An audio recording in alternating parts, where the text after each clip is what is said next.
For the love of me, I've been trying to fix the audio on this camera so you can only hear this way and you don't have to hear the traffic that's behind you, but I couldn't fix it and I'm burning daylight, so I'm gonna go ahead and just make this anyway, and I'll speak as loud as I can and hopefully it's good and we can clean it up in post.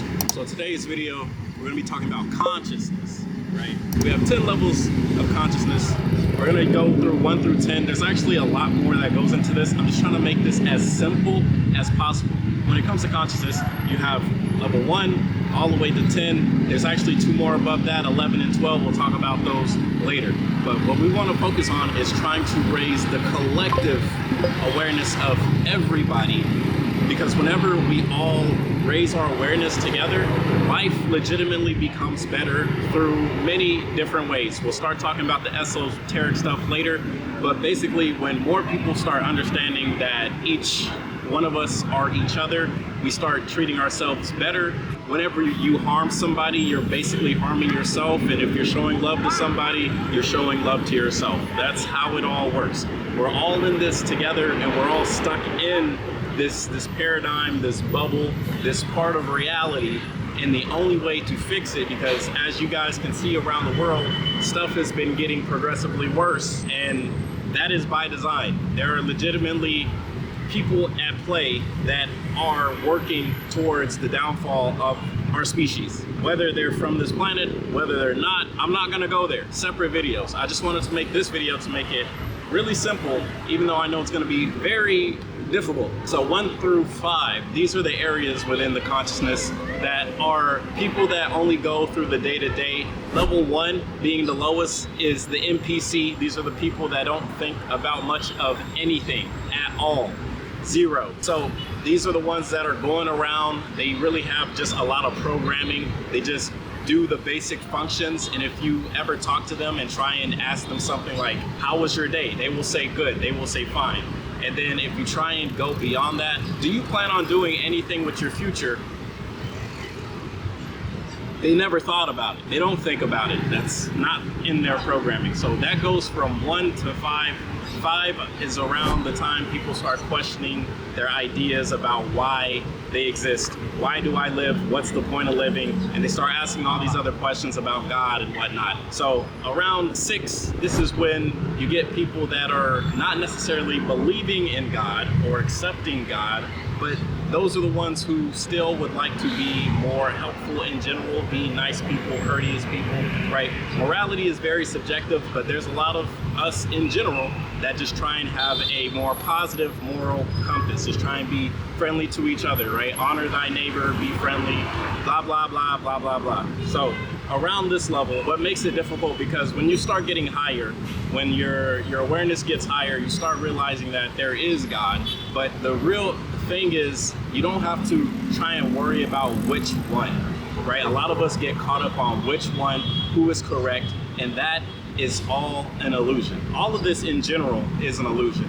All God is all of consciousness together, right? So when so many atheists say, oh, if God is real, you know, why don't they manifest themselves? Why don't they show themselves? Nobody can experience God in all of its entirety, because you would cease to exist. If God was to appear anywhere within our realm, all of it would cease to exist, because it's not fathomable to try and put a concept on something that has no concept, right? So that's why we do have like the ideas of gods like Lord Shiva, Lord Vishnu in the Hindu pantheon. When you have Jesus, like the Son of God came and then became God, right? We have these because they are icons, right? If you look in Shintoism, you look at the Kami, you look at Ashura, you look at all of these mythologies, all of them, at the end of the day, my friends, all of them point to the same direction.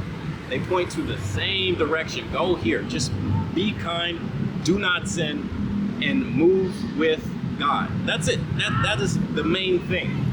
But a lot of us get so caught up in the ego. The ego is the I. When people say I am, right? In this third dimensional world that we're living in, the ego is the thing that is making you who you are or who you perceive yourself to be. And perception is reality in the fact that if you perceive yourself to be something, that is what you are, because nobody else can take your perspective. No one can take your perception, right? So when we introduce ourselves, oh, I'm a construction worker, I'm a doctor, I'm a lawyer, right? You're saying that so that gives people the idea of who you are or what you do. Even though you are not your job title, you are not your descriptions, you are not your thoughts, you are not your emotions, you're none of that, right? So when you start climbing higher level in consciousness, that's when you start awakening to these facts, because it's true. The 100% truth is that you and me are just ego. We are just fractions. We are just mirrors. If you resonate with what I'm saying, congratulations. I am a mirror. I am a representation of you in some way, in some form.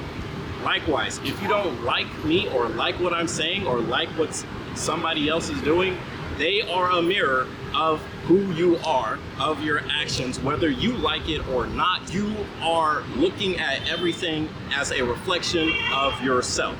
You are the ego. That is it. There's super ego, there's spirit, there's all these other things, but whenever you say I, whenever you step outside of your mind, that is your ego, because the only thing is going to be internal. So this is what makes it amazing, right? So God can hear everything in here, but the devil can only hear whatever comes out of here. As long as you think it, you can manifest it, you can create it, but you need to be able to believe it. If you yourself do not believe the things that you are conceptualizing for yourself, then surprise, surprise, you are not able to conceptualize and create anything in this world. Vice versa, if you are able to believe everything that you say you are, if you want to say, oh, I'm the calmest person in the room. If the room starts getting on fire, if you believe I am the calmest person in the room, I am the calmest person in this room, you will be that calmest person in that room, and this extrapolates to everywhere and everything. Now, we can jump into manifestations a little bit, because manifestations are basically you having perception of a version of yourself or a version of reality that you want to live in, you want to be in, and you move towards that with purpose. You move towards it with the will of God. And again, we're not thinking about beings inside of the sky. We're not thinking about the Deva realm. Even though these things may exist, when we're talking about God, we're talking about the unknowable God.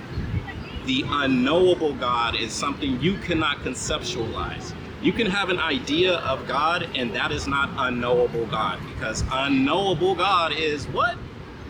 Unknowable. So all the gods that you believe in, the gods that you don't believe in, these are all, of course, idols. These are just ways for you to conceptualize the feelings or the way you want to move in life.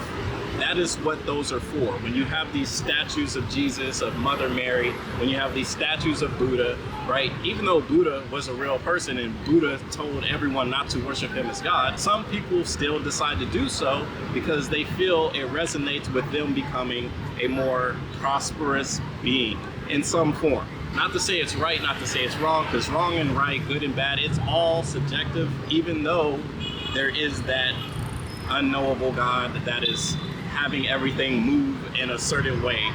And as long as you don't get caught up on the why, you don't get caught up on the how, you just keep moving with that purpose, you'll be okay. If you sin, that is part of it. You are a human being, you are going to sin, right? This is why we have the bibliography, we have Jesus coming, dying for the sins of man, right? We need this representation.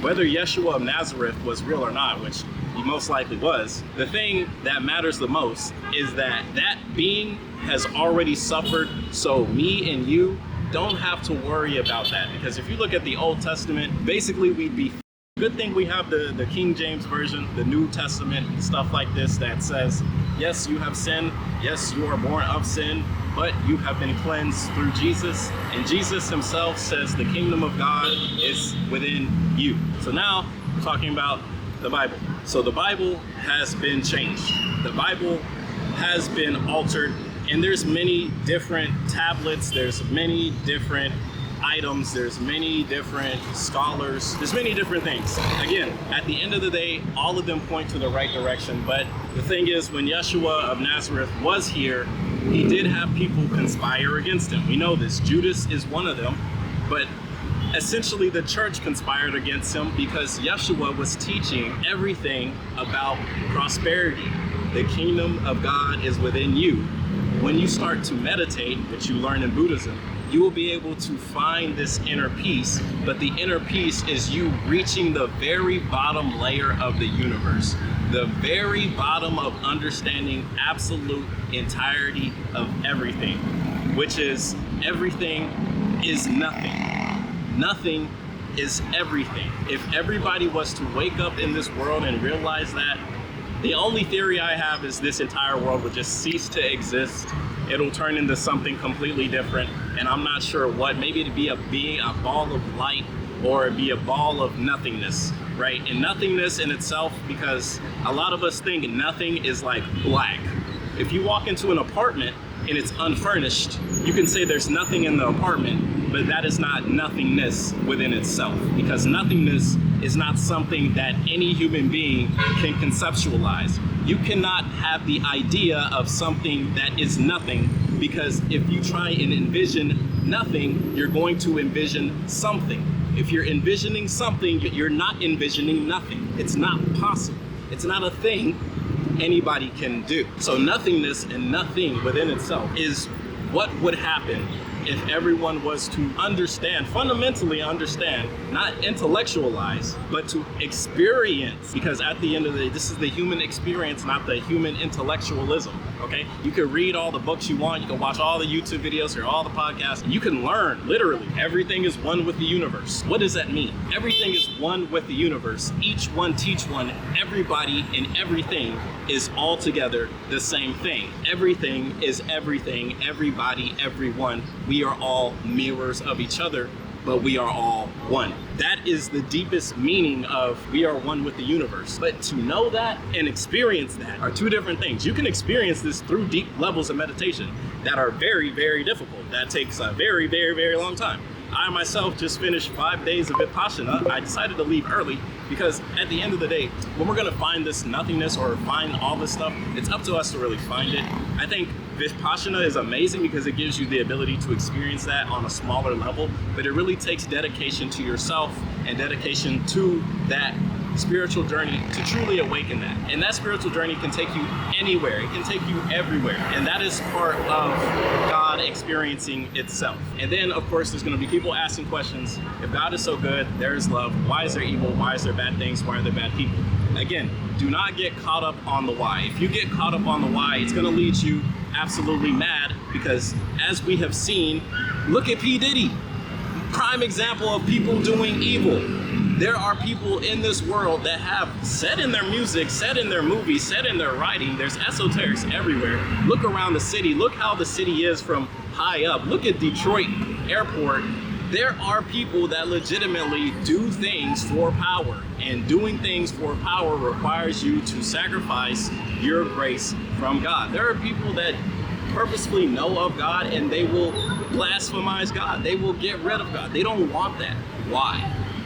It's up to them, because at the end of the day, because we're all born with a different path, we're all human beings, we're all prone to sin and prone to fall. There is obviously the devil.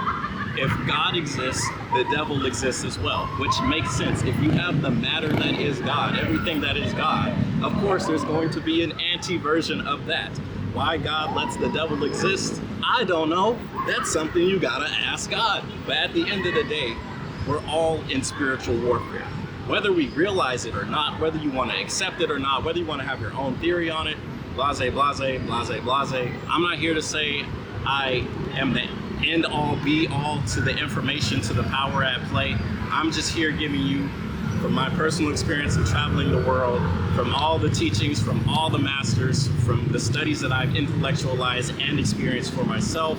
This is everything that I was able to find on my own. But you doing your own due diligence, living in this world, is what will help save everybody. And when I say save, I don't mean just necessarily going to God, but just making everything prosperous for the planet, for everyone here to the best of our abilities.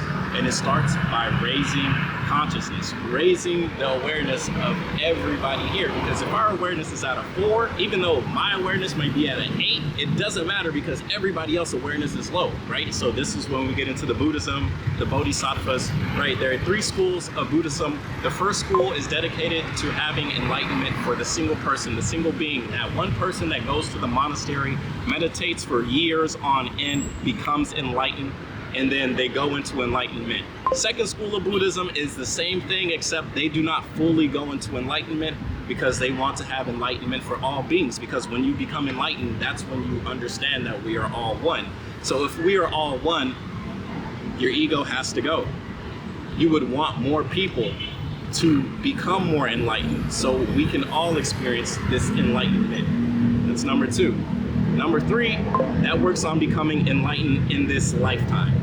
Okay, so normally enlightenment takes about 7 lifetimes. Give or take 7 lifetimes. You get to 7 if you've been practicing, if you're on your journey, you realize and you waken early, right? There's some kids that wake up at like age 4 years old, they're meditating, they're becoming aware and they understand that awareness. These people have lived throughout the world and it doesn't mean they're perfect beings. It just means they were able to understand at a grassroots level what is going on around us. When more people are able to do this, that's when everything gets better. But this third school of Buddhism is using magic, and I use magic as a word for the unknown, because you have the known and then you have the unknown. The unknown, we're gonna use the word magic. I don't mean just hocus pocus, pull a rabbit out of a hat magic. I mean magic as in you're summoning things. You're literally creating whatever, right? These things have been shown in the past, and I get it. A lot of people, they're so far into Maya. Maya is the illusion.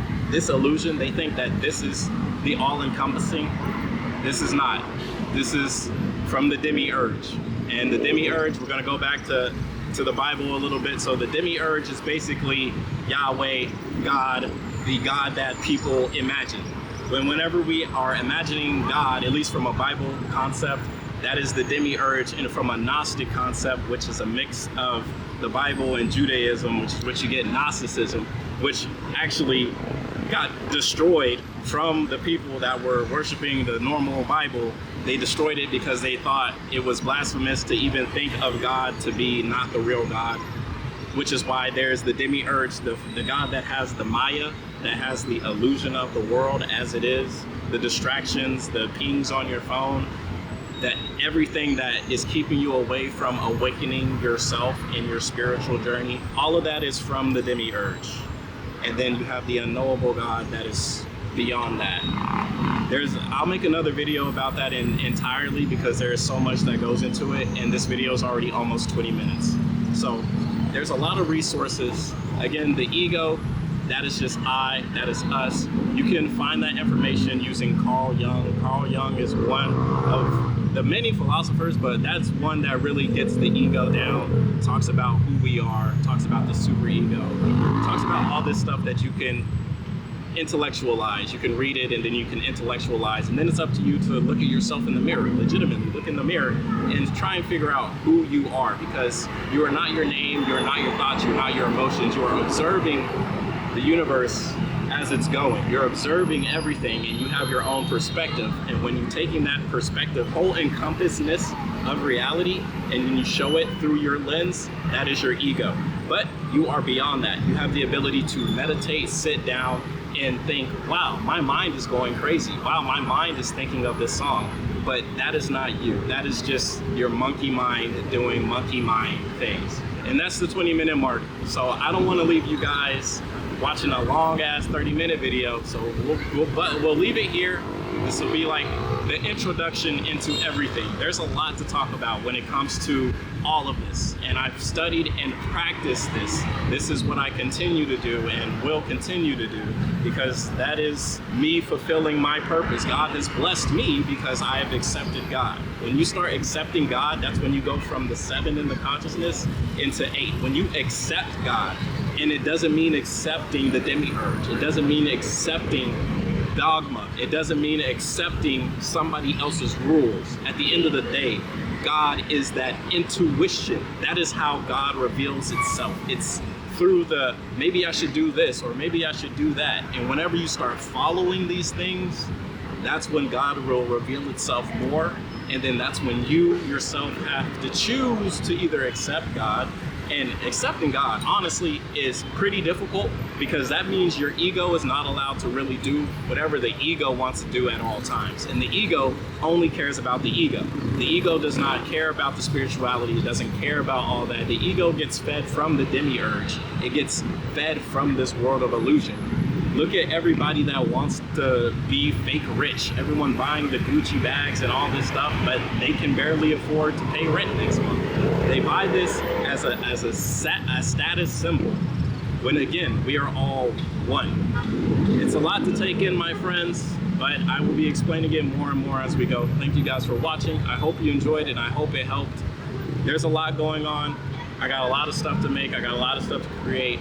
Hopefully I can fix this microphone situation so y'all can hear mostly me and not the environment, but we'll see what we can do. I like filming outside. It's better than filming inside, but your boy's gotta go. Thanks for watching. Hit the like button, subscribe if you're new. We got more stuff coming. Not just super deep stuff. In general, there's vlogs coming so you guys can see the lifestyle that I live as well. I'm not just preaching it and talking about it, I'm showing you as well. And it's also through the grace of God. And when I say the grace of God, every single being that encompasses the grace of God as well, that has helped me on my path. So thank you guys, thank everybody. I appreciate you all. God bless, namaste. Keep it in your hearts, not just keep it in your minds. And I will see you guys on the next one. Peace.